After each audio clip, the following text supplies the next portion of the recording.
मेरा ये विश्वास कि मेरे भ्राता वज्रंग ने तुम्हें धर्म के मार्ग पर प्रेरित किया होगा, ये बहुत बड़ी भूल थी, बहुत बड़ी भूल। क्योंकि तुम भी पथभ्रष्ट होकर वही भूल कर रहे हो जो बहुत समय पहले तुम्हारे पिता ने की थी। आज से स्वर्ग मेरा हुआ और आज से तुम सभी देवता कारावास में मेरे बंदी बनकर रहोगे। किंतु तारकासुर, तुम्हारे पास सब भी समय है, सुधर जाओ, अपनी भूल को सुधार लो और अपने पिता का अनुसरण करो। भ्राता, भेदभाव करो तुम और भुगतू मैं। जब स्वर्ग में स्थित सभी सुख अकेले भोगते हो, तब क्या तुम्हें अपने असुर भ्राता स्मरण होते हैं? अरे स्वर्ग पर यदि हमारा अधिकार है तो तुम भी पाताल की अकूट संपदा के स्वामी हो। वो संपदा मेरे लिए पर्याप्त होती तो क्या मैं ब्रह्मदेव की घोर तपस्या करके यह वरदान प्राप्त करता? स्वर्ग तो मुझे चाहिए और वो मैं लेकर रहूंगा। त्रिलोक विजेता बनूंगा मैं। त्रिलोक सब मेरे अधीन होंगे और सर्वत्र गूंजेगा मेरा मंत्र, ओम तारकासुराय नमः, ओम तारकासुराय नमः। इसकी इतनी उद्दंडता, ये भी अपने पिता के समान सुपथ से भटक चुका है। देवगण, आप सभी यहीं प्रतीक्षा कीजिए, मैं अभी इस दुष्ट को उचित पाठ सिखा कर आता हूं।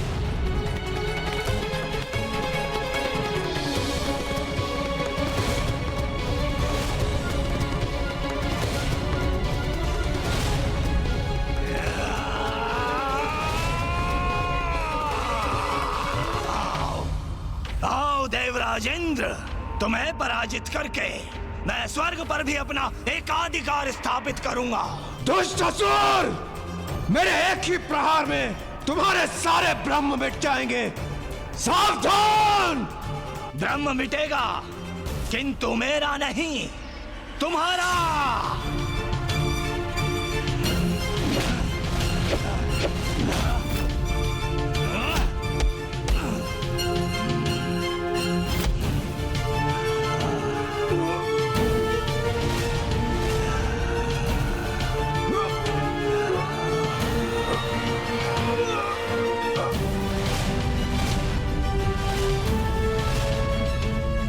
ये क्या? इसने तो देवराज को भी भुजा में जकड़कर ऊपर उठा लिया। इंद्रदेव का ऐसा अपमान कदापि सहन नहीं करेंगे हम। तारकासुर, तुम्हारा इतना दुस्साहस! मूर्ख देवताओं, शीघ्र तुम भी उसी अवस्था में होगे जहां पर तुम्हारे देवराज इंद्र हैं।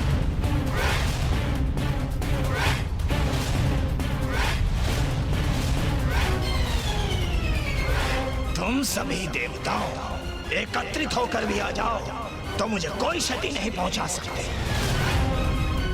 किंतु मैं तुम्हें अपना बंदी अवश्य बनाऊंगा, ऐसे कारागार में जहां से तुम्हारा मुक्ति पाना असंभव है।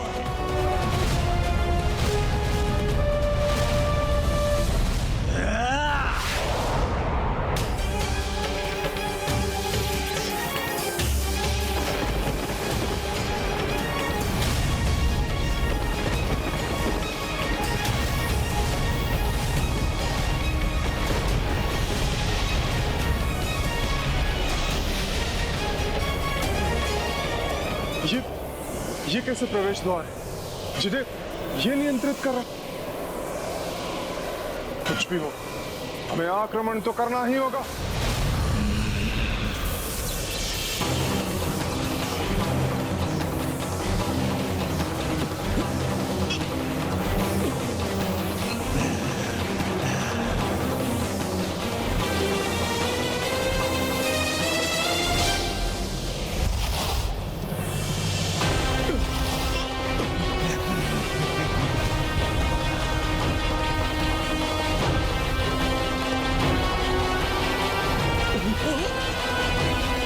से संभाले स्वयं को।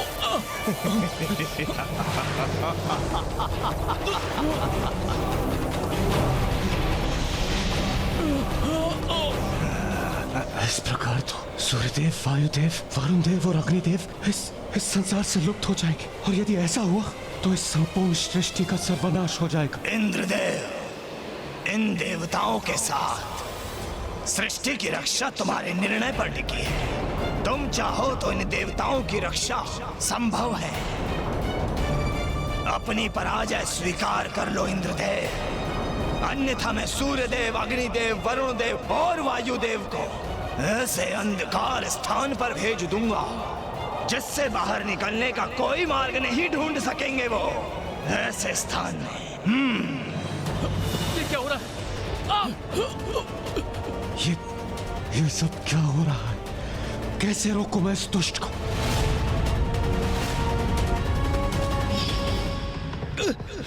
पानी नहीं है। प्रभु, ये क्या हो रहा है? ये क्या हो रहा है? नष्ट हो जाएंगे। मेरी सांसें लुप्त हो रही है प्रभु। देखो इंद्रदेव, वायुदेव और वरुण देव के लुप्त होने का प्रभाव तो होने भी लगा है। धीरे धीरे सूर्यदेव भी ऐसे ही लुप्त हो जाएंगे, और यदि एक बार वो अदृश्य हुए तो सृष्टि अंधकार में डूब जाएगी, और वो तो बस आरंभ होगा। देवताओं के लुप्त होने के परिणाम स्वरूप उनके विनाश का शीघ्र ही निर्णय लेना होगा। तुम इस सृष्टि की रक्षा करोगे या ये सर्वनाश होने दोगे? बताओ। नहीं इंद्रदेव, पराजय स्वीकार मत कीजिएगा। नहीं, कदापि नहीं, कदापि नहीं दुष्ट। कदाचित इतना पर्याप्त नहीं है तुम्हारे लिए इंद्रदेव, तो उचित है मैं तुम्हें भी इस अंधकार में धकेल देता हूं। जाओ।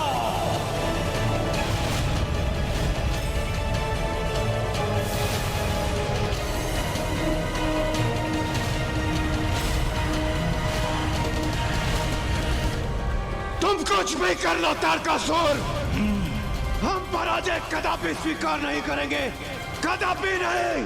तो कदाचित मुझे कुछ ऐसा करना होगा जिसे तुम सहन ही ना कर सको।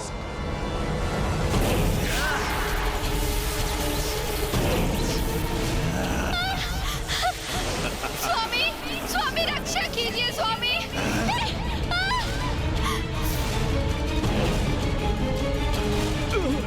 वायुदेव रक्षा कीजिए।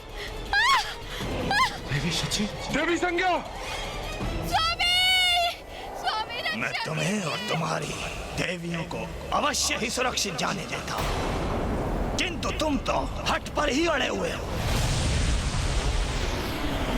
तो फिर तुम्हारी पत्नियों को भी उस अंधकार में समाहित होना ही होगा ना।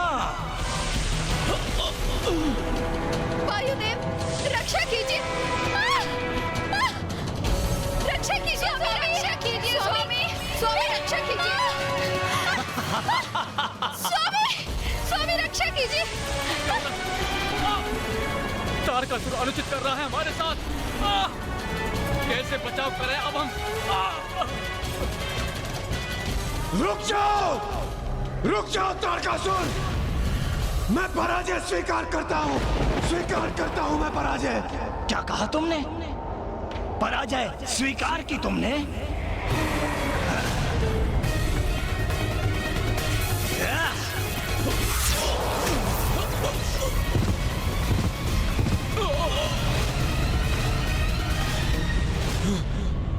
देखा इंद्रदेव, मेरी शक्ति का प्रदर्शन।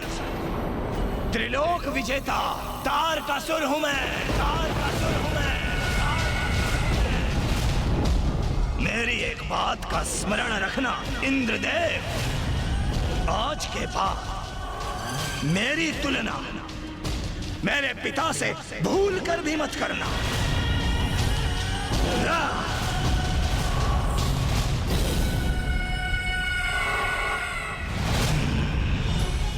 तारकासुर से पराजित होने के पश्चात लाचार होकर सभी देवता ब्रह्मदेव की शरण में गए।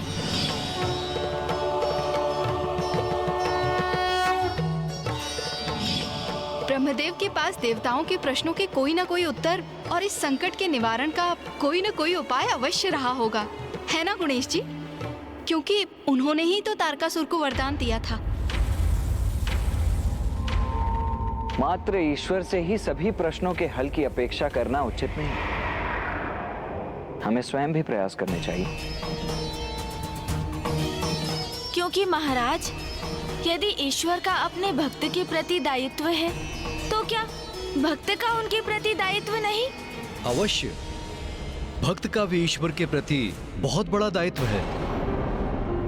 तो आप ये बताइए महाराज, यदि किसी भक्त को ज्ञात हो कि उसको प्राप्त वरदान के कारण कहीं किसी प्रकार का अनिष्ट हो रहा है, तो क्या ये भक्त का दायित्व नहीं कि वो उस अनिष्ट को होने से रोकने के लिए अथवा उस स्थिति में सुधार लाने के लिए समस्त प्रयास करे? आशा है आप भी शीघ्र ही समझ जाएंगे राजा दिव्यदास कि आप भी उन्हीं भक्तों में से एक हैं जिन्होंने अज्ञानतावश भगवान द्वारा प्राप्त वरदान का उचित उपयोग नहीं किया और आपकी काशी में राज इच्छा के कारण ही एक बहुत विकट समस्या उत्पन्न हो गई है। अवश्य, उन्हें ऐसा अवश्य करना चाहिए, ये तो भक्त का कर्तव्य है। किंतु माता, भगवान में प्रबल आस्था रखने वाले महान से महानतम ऋषि मुनि, यहाँ तक कि महान धर्मनिष्ठ राजा तक इस सत्य को समझने में असमर्थ हो जाते हैं। तो हम ताड़कासुर जैसे असुर से और क्या अपेक्षा रख सकते थे? इसीलिए आपके प्रश्न का उत्तर है नहीं। ब्रह्मदेव ने ना तो देवताओं के प्रश्नों का उत्तर दिया, ना ही उनके संकट निवारण का कोई उपाय।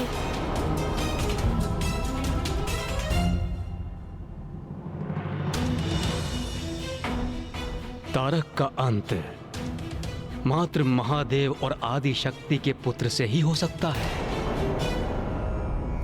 क्योंकि देवी आदि शक्ति ही महादेव में काम इच्छा जागृत करने में सक्षम है। फिर तो हमारे समक्ष कोई भी चारा नहीं, क्योंकि माता आदि शक्ति ने महादेव से देवी सती के रूप में विवाह किया था, किंतु फिर उन्होंने अपने देह का भी परित्याग कर दिया था। और ऐसे में माता आदि शक्ति महादेव से पत्नी रूप में कैसे मिल सकेंगी? और जब तक प्रत्यक्ष रूप लेकर माता आदि शक्ति महादेव के समक्ष नहीं जाती, तब तक महादेव और माता आदि शक्ति की संयुक्त शक्ति से पुत्र का जन्म भी नहीं होगा। तो फिर अब हमारी रक्षा कोई नहीं कर सकता। माँ आदि शक्ति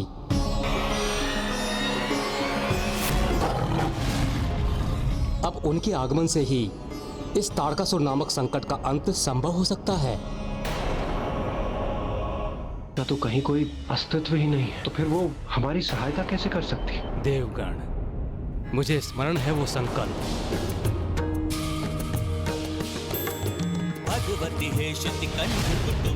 मुझे क्षमा कर दीजिए इस देह में और इस रूप में जिसमें मैंने आपको अपार कष्ट दिया।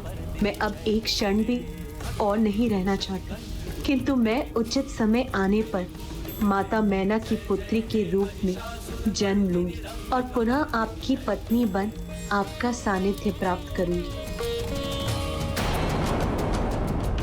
जब देवी सती ने देह त्यागने हेतु योगाग्नि उत्पन्न की थी, तब उनके मन में आगामी समय में देवी मैना की पुत्री के रूप में जन्म लेकर महादेव की पत्नी बनने का उनका संकल्प प्रकट हुआ था। देवी मैना, वो कौन है ब्रह्मदेव? देवी मैना और अन्य कोई नहीं, वरन प्रजापति दक्ष की ही नातिन थी। प्रजापति दक्ष की पुत्रियों में से एक थी देवी स्वधा। उन्हीं देवी स्वधा से 3 अयोनिजा पुत्रियों का जन्म हुआ। वो थी देवी मैना, देवी धन्या और देवी कलावती।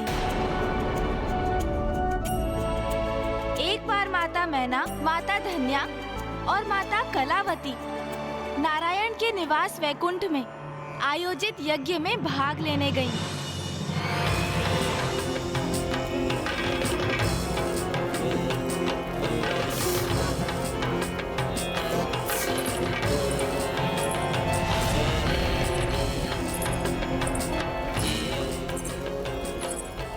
सभी देवताओं को हमारा प्रणाम।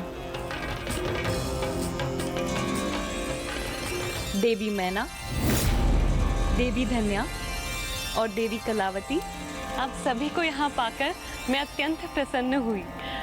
आइए और अपना स्थान ग्रहण कीजिए।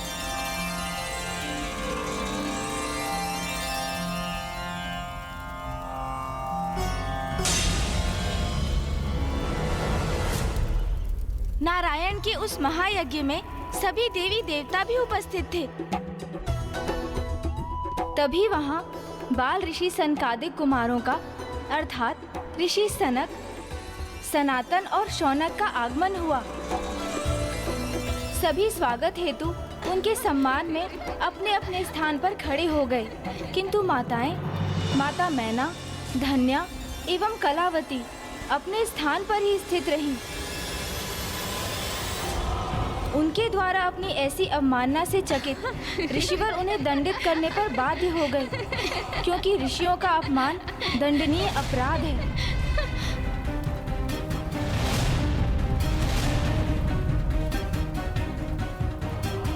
देवियों, देवियों,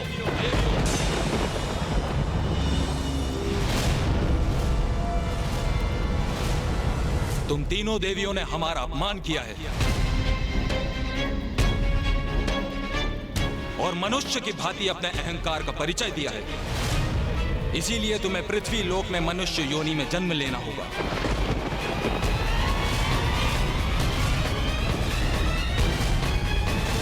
हे ऋषिवर, हमें क्षमा कर दीजिए, हमसे भूल हो गई। आपका अपमान करने का आशय कदापि न था हमारा। हम तीनों तो अपने परस्पर संवाद में ऐसा लीन हुए कि आपके आने का आभास ही न हो पाया। हाँ ऋषिवर, हमें क्षमा कर दीजिए। किंतु वहाँ जो भी हुआ वो तो सर्वथा अनुचित था ना गणेश जी। क्या अनुचित मानकर आप इतनी व्यग्र हो रही हैं माता? यही कि माता स्वदा की अयुजा पुत्रियां माताएं मैना, धन्या और कलावती तो संस्कारी एवं सर्वगुण संपन्न थी, तो फिर महासनत कुमारों के प्रवेश करने पर वे उनके सम्मान में अपने स्थान से उठी क्यों नहीं? और महासनत कुमार तो इतने शांत स्वभाव के हैं, उनके स्वभाव में क्रोध और अहंकार तो लेश मात्र भी नहीं है, तो उन्होंने इतने साधारण से अपराध के लिए इतना कठोर दंड दे दिया। हाँ माता, ये सब तो माता आदि शक्ति की ही लीला थी। उनकी ही इच्छा से माता मैना, माता धन्या और माता कलावती अपने स्थान पर स्थित रहीं और दंड की भागी बनी। महान ऋषि होने के नाते सनत कुमारों को ये आभास हो गया था कि ये तो माँ की ही लीला है, इसीलिए उन्होंने माताओं को शापित और रक्षित किया, किंतु साधारण दंड देकर ऋषि सनत कुमारों ने माताओं को बड़े दंड से रक्षित भी तो किया। वो कैसे गणेश जी? महाराज, ज्ञानी व्यक्तियों का अपमान करने वाले महापाप के भागी होते हैं। ऐसा महापाप जिससे छुटकारा पाने के लिए कई जन्मों की यातना सहनी पड़ती है, किंतु ऋषि सनत कुमारों ने तो माताओं को एक ही बार मनुष्य योनि में जन्म लेने का शाप दिया। इसलिए वो शाप नहीं, शापानुग्रह था, जिसमें शाप निहित एक बहुत सुंदर वरदान भी था। वरदान? कैसा वरदान?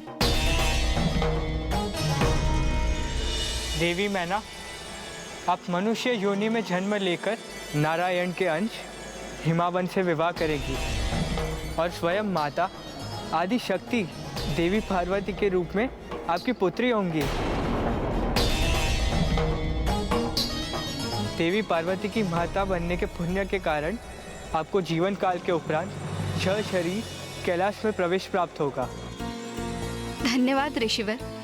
गणेश जी, धन्य ईश्वर की लीला जो शाप अथवा दंड को भी कभी कभी वरदान के रूप में परिवर्तित कर देते हैं। आप में भी परिवर्तन आएगा राजा देवोदास। माता की उन्हीं कथाओं की श्रवण से और उन्हीं की लीला से आपको ये भी ज्ञात होगा कि कैसे अब आपके जीवन में मात्र 10 दिवस ही शेष रह गए हैं, किंतु इन्हीं 10 दिवसों में आप जीवन के उस सत्य से अवगत भी होंगे जिनके विषय में अब तक आपको ज्ञान नहीं था।